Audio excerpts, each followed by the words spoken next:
जय माता दी। मेरे सभी प्यारे दोस्तों, मैं लक्ष्मी शर्मा बड़ों को चरण स्पर्श, छोटों को प्यार और बराबर वालों को दिल से नमस्कार करती हूँ। आज शुक्रवार के दिन मैं आप सभी को सुनाऊंगी संतोषी माता की व्रत कथा। कथा को पूरा जरूर सुने और दूसरों को भी शेयर करें। तो सभी मिलकर बोले, संतोषी माता की जय। माना जाता है कि यह कथा पढ़े बिना संतोषी माता का व्रत अधूरा होता है। संतोषी माता व्रत की पौराणिक कथा के अनुसार एक बुढ़िया थी। उसका एक ही पुत्र था। बुढ़िया पुत्र के विवाह के बाद बहू से घर के सारे काम करवाती, परंतु उसे ठीक से खाना नहीं देती थी। यह सब लड़का देखता, पर माँ से कुछ भी नहीं कह पाता।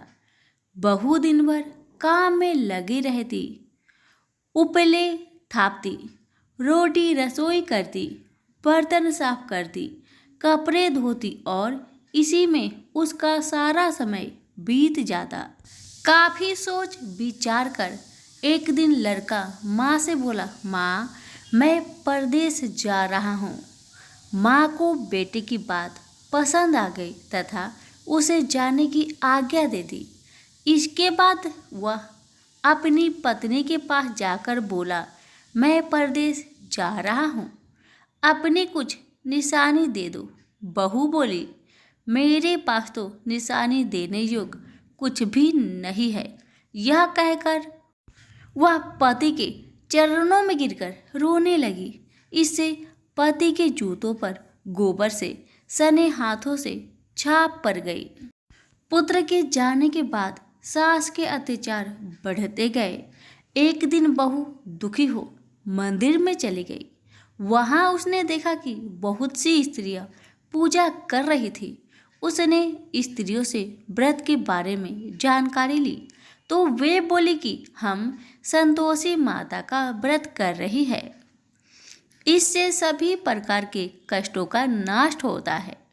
स्त्रियों ने बताया, शुक्रवार को नहा धोकर एक लोटे में शुद्ध जल ले, गुड़ चने का प्रसाद लेना तथा सच्चे मन से माँ का पूजन करना चाहिए।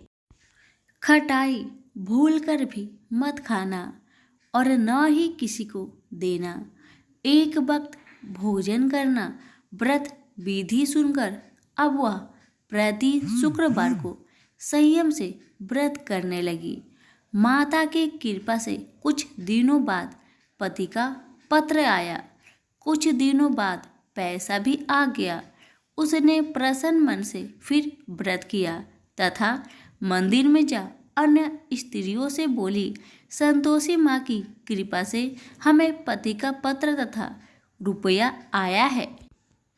अन्य सभी स्त्रियां भी श्रद्धा से व्रत करने लगी। बहू ने कहा, हे माँ, जब मेरा पति घर आ जाएगा तो मैं तुम्हारे व्रत का उद्यापन करूंगी। अब एक रात संतोषी माँ ने उसके पति को स्वप्न दिया